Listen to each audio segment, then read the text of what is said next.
Hi, welcome to another episode of Mytality, a podcast about persevering over adversity. I'm your host, Gary Cree, and if you've been with us for the past couple of weeks, you probably heard Sharon McGee, whose husband had dementia, and she was a caregiver. Her and her family, her kids, helped care for him for about 12 years or so. Well, I'm sad to say that during the 4 days after the last episode, Arthur McGee passed away. And I just wanted to say that our hearts and prayers are with the McGee family, and I know that you would want to know. But here's to Arthur McGee. I wanted to take a moment to chat with you on something that's very important to me that's been on my mind before Eric Falgout, my co-host, joins us. What I wanted to say was that to me, cancer, like most diseases, is nothing more than like meeting a gunman on the street. It sneaks up on you. It robs you of your time, your money, your dignity. And then often it shoots you and leaves you for dead. Medical professionals save your life and may even kill the disease, just like law enforcement may kill the gunman. You know what? And we applaud the fact that the cancer is gone. The gunman is dead. But in reality, the body still has the bullet holes that the cancer has left behind. That's exactly what cancer feels like. In my case, stage 4 bladder cancer had metastasized to my right lung, and after months of chemotherapy and 6 surgeries, cancer left me with a bone marrow damage, an anemia from that, chronic kidney disease, diabetes, obstructive and restrictive lung disease, a paralyzed diaphragm, a damaged heart, and a brain bleed from a fall that I had had. I don't have an upper right lobe in my lung, and they took 2.5 feet of my intestines to make a new urinary pouch. And they essentially had to remove almost everything in my abdomen that I didn't need to survive. But make no mistake, I am grateful to be alive. I'm very grateful to the care team that saved my life. And in fact, I'm in awe of every day that I've been given. But I also must tell you that there isn't a day that goes by that I don't loathe my disease. You know, I scowl under my breath sometimes. Cancer, you son of a bitch. It's a daily balancing act between being grateful for my outcome and enduring what I'm left to go through for the rest of my life. Now, the reason I'm telling you this is because I know that many of you feel the same way about your disease or condition, whatever it may be. I mean, it can be anything, including chronic pain, emotional trauma, abuse, anything. But there's a reality that while we may be free of the disease or situation that we're in, we're never really free from the disease that we have. However, I don't spend my time feeling sorry for myself as much as it might sound like I do. That's because there are so many things that cancer can't take away from me. And what I want you to do is to think of what your disease or situation can't take away from you either. I have my family. I have a very strong relationship with my family and a large support system of friends. Those relationships have gotten stronger and more important to me with each passing day. Cancer didn't take away my faith. God didn't give me cancer. I don't believe that he did, but he did use the cancer to strengthen the relationship with him and to give me the gift of knowing who I am, what I'm made out of, and that I am stronger than I ever imagined I could be in the face of adversity. Cancer can't take my soul, my inner being. That will always belong to God. And you know what? My disease can't take my imagination either, or my love of life, for life, and more importantly, my regard for life. All that cancer can't take away is why changing my focus to concentrate on my healing and recovery is more important than focusing on the disease itself. That's why it's important for you too. Do you find yourself more compassionate now? Because I know I do. I'm more patient too, especially with others. I'm not so quick to judge with someone who is hurting or grieving because I know what it feels like. And because of that, I'm more compassionate and patient with myself. I give myself grace. I try to give others grace, just as God has done for us. But boy, I sure know what despair feels like too. But I also know what joy and hope feels like. And I don't mean just being happy. I mean knowing pure joy and hope. I have to say, cancer didn't stop me from doing new avenues and having new avenues in my life. I could no longer be an auditor or a fraud examiner as I once was in my career, so I began writing mystery novels. One of my series is contemporary, and it's set in the Midwest, focusing on today's social issues.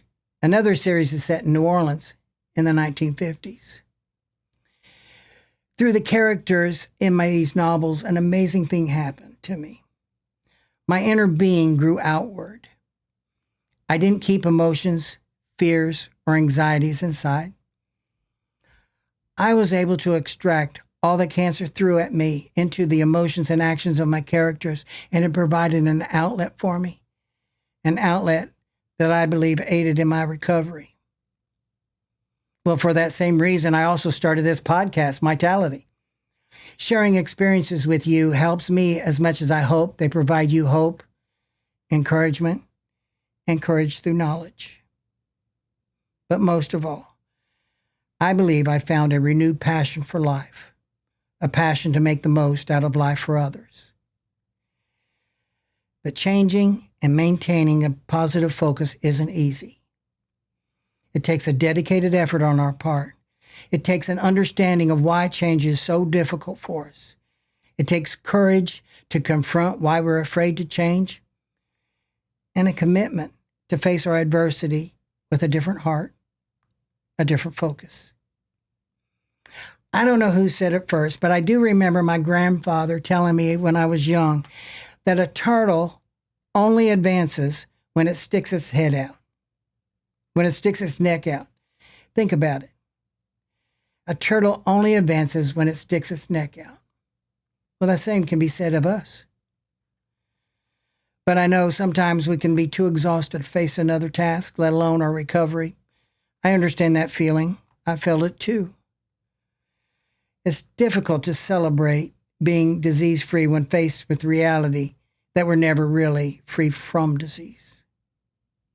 So, we must start with baby steps. Don't tackle a whole project all at once and expect success if you're unable to do so right away. Break your steps into smaller steps. Take the first step first, then 2 steps. A step backwards, okay. It's okay. You'll still be headed in the right direction. And besides, life is rarely full steam ahead, so just begin. Focus on healing and start today. If you receive only one good day, take it, seize it, enjoy it, relish it.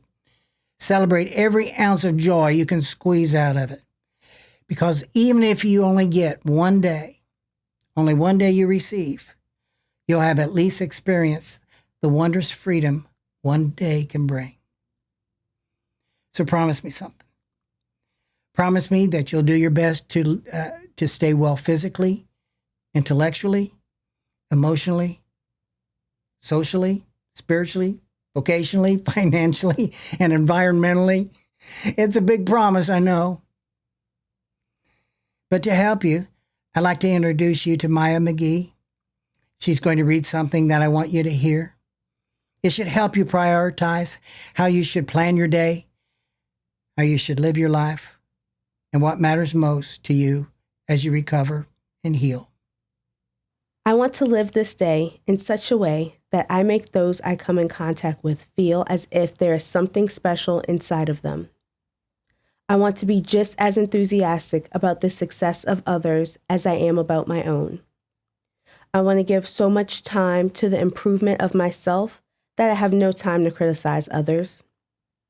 I want to prioritize my tasks my thoughts, and my assets so that I can be trusted and prepared to accept greater challenges. I want to bury the mistakes of the past and press on to greater accomplishments in the future. Most of all, however, I want to love the Lord my God with all my heart and soul, for it is written in 1 Corinthians 2:9, "No eye has seen, no ear has heard, no mind has conceived what God has prepared for those who love him." Hey, and now I'd like to welcome my co-host and guest, Eric Falgout, to the show. If you remember, Eric was on my first 2 episodes of Mytality. He is an entrepreneur. He owns Evolve and Eric Falgout Salon, an influencer. He has his own podcast at Eric's ADHD Experience. But more importantly, for the purposes of this podcast, Eric is a recovering substance and gambling addict who has had to do an awful lot to change his focus and outlook to get to the point where he is today. Thank you so much for being on the show again, Eric. Appreciate you being here. Thank you for having me back, Gary. Well, you look great. Thank you. Thank you. I had the occasion for the show, you know? Yeah, absolutely. Well, I want to get right into the heart of the discussion because what we're talking about is focusing on our recovery and healing rather than focusing purely on our disease. And but that's easier said than done. Haven't you felt that in Yeah. Oh yeah. I mean, you know, both diseases are severe, right? And right. You know, that when you hear of getting, you know, an illness or sickness, or you're suffering with a addiction, it's very hard to deal with just in general because you don't want to face the fact.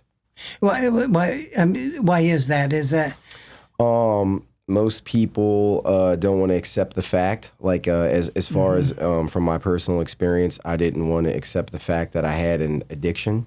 You know, because that makes you look weak. That makes you look like something's wrong with you.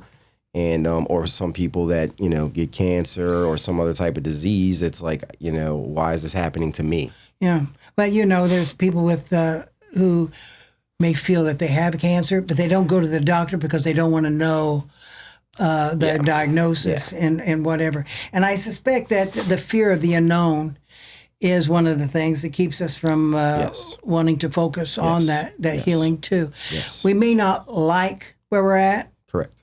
But that fear of not knowing what's ahead can be stifling. My dad always said he didn't want to go to the doctor because he said, knowing my luck, they're gonna tell me I have something. And I think I told you this before. I was like, well, that's why they have all this modern medicine, and if you catch it early, you know, stage 1, they can take care of you. Stage 4, it's kind of late, you know. Right. And I think people are just afraid, you know, and there's a lot of people out there like that. Well, absolutely. And once you do find out, it takes a lot of time and effort. It's a commitment to say to yourself, I am going to recover, and I'm going to recover well. Yes. And sometimes we are ill. Yes. We don't have that stamina just yet. Yes. And so it's a tough call. But sometimes also we are too impatient. Oh yeah. Not to we don't want to take the time that it takes to heal. Correct. You know, I don't know if in what you went through from an addiction standpoint. I mean, it just didn't happen overnight. No, sir. It was it's in recovery. They always tell you that when you start, you know, learning the 12 steps of life, you know, which is what most people in recovery go through to get sober. It's a lifestyle change, right? Because you have to change your way of thinking, you know, because the old self was, you know, not doing right. So you have to relearn, retrain how to be a better version of yourself through the 12 steps.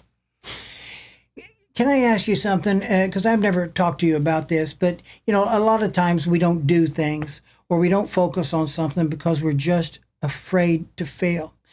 Sometimes we don't tell people that we're going through something or that we might have something because if it doesn't succeed, they worry about what other people might think and things. Did you feel that when you were going through your addiction about what people thought and whether or not, what if I don't recover? Right.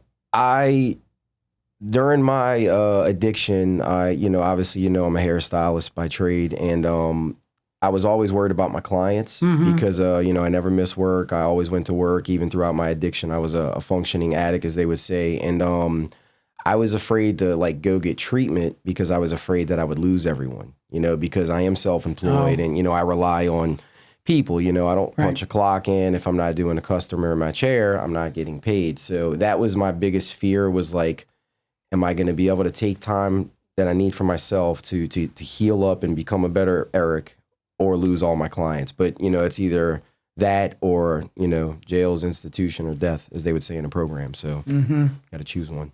Oh, absolutely. I think having a support system is Big really time. helpful, Yes, particularly in big your time. case, but also in my case, because Well, yeah. to keep wanting to be encouraged and Yeah. it is very, very important. And you had a big support system in your family, but you also Yes, have a lot of yes, friends and yes. things. But you also went to meetings and gained a lot of support from that, didn't you? Yes. The first meeting I ever went to, I met my sponsor, and he basically took me under his wing, and it was kind of crazy, because he's a real great guy. I've had him on my podcast before. You've met him. He said, "You're sick, and you're like, right now you're in the ER, and we have to take care of you." And he kind of always related it like having a disease in like a real hospital, and I didn't look at it like that. And it definitely, the words of encouragement and the things that he taught me helped me propel my journey into recovery, which was I didn't at the time. I never thought I was going to get out of it, man. To be honest, yeah, sure, yeah. But you wanted to get out of it, didn't you? Oh yeah, no, I don't think anybody wants to be sick. Right. Obviously, if you get diagnosed with some sort of disease, or if you become addicted, in my case, I was depressed. I had never really dealt with my childhood trauma with my parents splitting up, which I had no idea at the time that was going to be, the cause of the start of my addictive behavior, because I've never dealt with that through therapy and proper like treatment like that. So, it's very important to get help like that.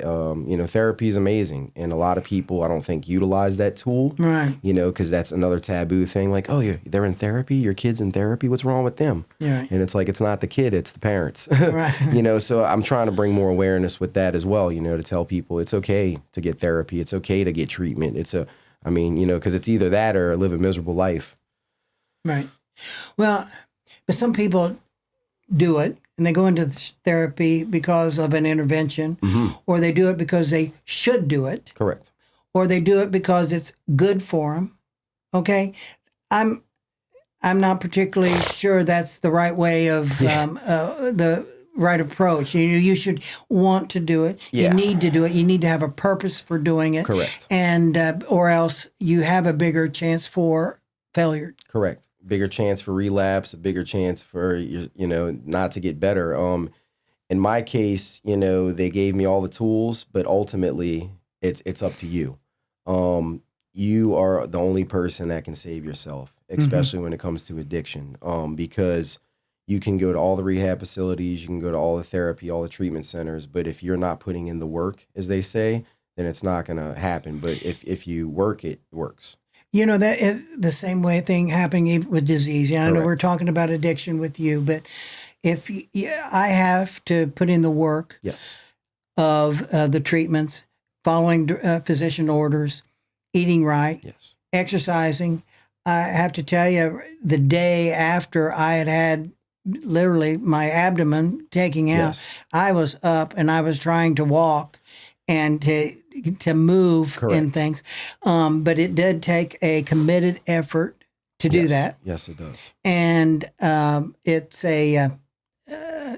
no one could do it for me. No. I had to do it myself. Oh, well, what I learned from you, because we were both going through our diseases at the same time, and you were so optimistic. Remember, I told you that, like, I was driving and we were on a phone call, and you just had so much, like, just oomph in your, like, voice. Like, you were, because at that time, I was just, like, dying inside, and I was like, man, how is he, like, so chipper? Like, but you showed me to be positive about something negative, because, like, you it's like changing your thinking. Right. And the brain is a very powerful tool.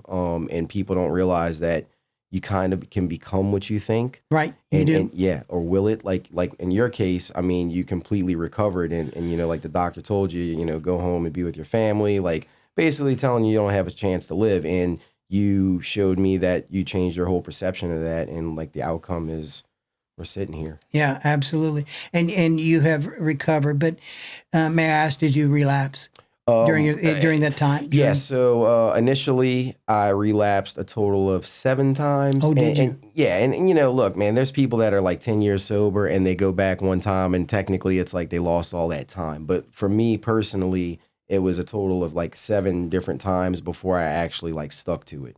And March 21st, 18 will be 6 years. Oh, wow. Yeah, man. So. Well, I'm a firm believer that recovery, healing is 2 steps forward, 1 step back, 2 steps forward, 1 step back, right. And as long as you're continuing on that, you can't think about the mistakes. No. You have to look forward. Well, another thing I think I learned from you and the program, but it's funny because you're not in the program, but your spirituality, I think, played a big part in your healing with your disease as it did with my disease. Because, in the 12-step program, they tell you, a God of your understanding. It's not a religious program. It's a spiritual program.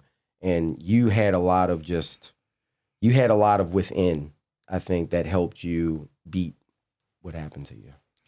So I want to change just a little bit about how to help getting into a different focus. Okay, if you're having trouble struggling, focusing on healing instead of concentrating constantly on your disease and things. One of the biggest things, the first things that I had to do was to change my environment. Correct. As hard as it might sound, some of the people that were negative, I had to cut out. People, places, things. Oh, that's what they teach you. Goodness. Change all of it. All of it. Yes. And it's very, very important. Correct. And I wanted to be around people who were going to be encouraged. In fact, I did tell one person, I just said, I need your encouragement. You can't. Yeah. I don't want to else. talk about, because they wanted to know, why did you get cancer? I don't know. They were, I think they were hoping that if they could pinpoint a reason that I did it, then they would not. Gotcha. There was a chance that they would not get that cancer. Because they're afraid. They were afraid. That's natural. But anyway, I did have to kind of stop that. But, my diet was an important part of the healing process. And so getting sugar out of the pantry, getting cookies, chips, other things, so that it wasn't there as a temptation. Correct. Because I could say I'm going to change my diet, but yet if I had the pantry full of chips and cookies and all that, for sure, not going to happen. Yeah, it's hard. Discipline like that. What's that word when you shouldn't do it but you do it anyway? Is it like?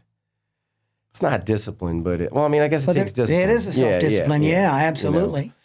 And you know what you're made out of when you have to do some self-discipline and things. So people, place, and things. People, places, and things is what they teach you when you first start in recovery. And I had to change all of those. And it sounds like you did too. Right. Because, what people don't realize is having like that negative stuff, whether it's your environment or people, it can have an effect on the body and the brain. Does. Yeah. And, you might start feeling more down. You're like, oh, well, maybe I can't get through this. Maybe I should just give up. Or in your case, it's like, is this, disease going to go away? Or like, but you were so, again, you were just like optimistic, which for me, that helped me so much, like propel me to like want to recover because I was like, like I told you, this is one of my best friends, fighting for his life. And I'm over here throwing mine away because of, what I got going on. So it just made me, it helped me when I was in recovery. And I don't know if I ever told you that. Maybe I did, but. Yeah. But I had to set boundaries. Yeah. I had to set boundaries, I think mostly with myself. I mean, sometimes with other people, but mostly I had to set boundaries with myself. Correct. And set some guidelines about what I wanted to do and to accomplish. Yes. One of the things I also did was if I was going to start something to make sure that I was successful, I would tell somebody I would do it. I was going to do it. Such as, I'm going to walk around the neighborhood once a day. I would tell somebody and then ask them to check up on me to see if I did it. Oh, yeah. Accountability. You know what? Yeah, accountability. That commitment. You're more apt to do it is if I tell, hey, Eric, I'm gonna write a book. Correct. And then you ask me periodically, hey, how's that book coming along?